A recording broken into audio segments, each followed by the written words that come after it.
Jeff Gordon only needed a lap to get back to the top. Hi, I'm Amber Wilson, and this is the BF Goodrich NASCAR Report. Jeff Gordon paced himself, hung near the back of the field, then made his move, passing teammate Jimmie Johnson on the final lap to win the UAW Ford 500 at Talladega this past weekend. This wasn't the typical behavior by number 24, as he's always been about battling for the lead during most of the race and getting some laps under his belt while out front. But with the debut of restrictor plates on the new car of tomorrow, as well as former Formula One champ Jacques Villeneuve, some drivers chose to err on the side of caution to avoid getting involved in wrecks, and it paid off for Gordon. But some chase contenders were not so lucky. While Gordon was reclaiming the lead in the chase, some drivers were already declaring their championship hopes over. Jeff Burton and Martin Truex Jr. had engine problems that ended their day early. Kyle Busch, Matt Kenseth, and Denny Hamlin also found themselves in accidents that affected where they fell this week. And Clint Bowyer finished a modest 11th at Talladega and stayed in third in the standings, but after being just 14 points behind the leader, he is now 63 points back. And we bring in our very own NASCAR expert, Pete Pistone. And Pete, some drivers uttered the B word boring. How could drivers get bored driving 200 miles per hour? Why did so many think Sunday's race was a snoozer?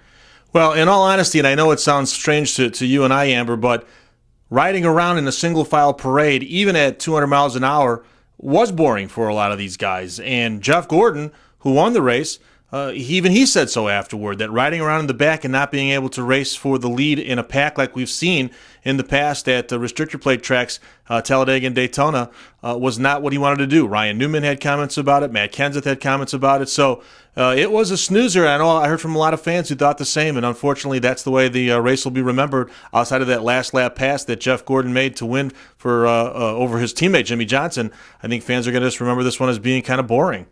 Pete, will NASCAR make any changes to the Car of Tomorrow aero package before the next plate race, which happens to be the Daytona 500 next February? Well, they might tweak something here and there with the rear spoiler, the wicker, but I think the basic aero package is probably going to be in place when we go to Daytona for Speed Weeks in February 2008. Again, I don't think it's the COT or the aero package. I think it's just a symptom of restrictor plate racing.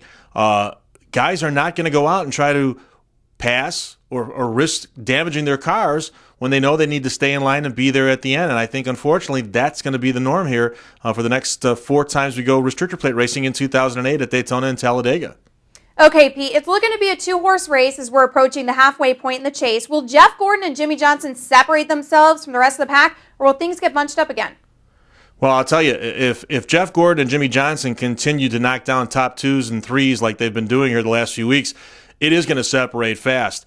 Clint Bowyer and Tony Stewart, 3rd and 4th, are hanging on by a thread right now. They need to make a move this weekend in Charlotte, or else I think the pack will separate, and this might be a 2-horse race down the stretch here. So this is a vital race, I think, coming up Saturday night in Charlotte. And really, those guys down 3, 4, 5, all the way down need to hope that Johnson and Gordon have trouble, or else I do see those guys kind of running off with this thing. Back to the old-style Cup car this week in Charlotte. Who are the front runners Saturday night and can pull off an upset like Casey Mayers did at Lowe's back in May? Well, again, remember, Lowe's Motor Speedway, Jimmie Johnson calls his house.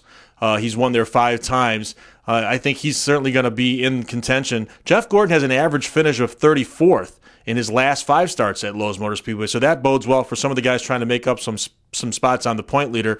Remember when Casey Mears won, as you pointed out, though, back in May? That was a fuel mileage race. It was 600 miles. This is only 500 miles. I don't think fuel mileage is going to play a part in this. So if you're looking for maybe a sleeper, maybe someone who's not in the chase, maybe Dale Earnhardt Jr., if he cannot have an engine go sour on him for the 8th time this year, he loves Lowe's Motor Speedway. Maybe he can break up the chase contenders and go to victory lane on Saturday night. We'll see when we get down to Charlotte.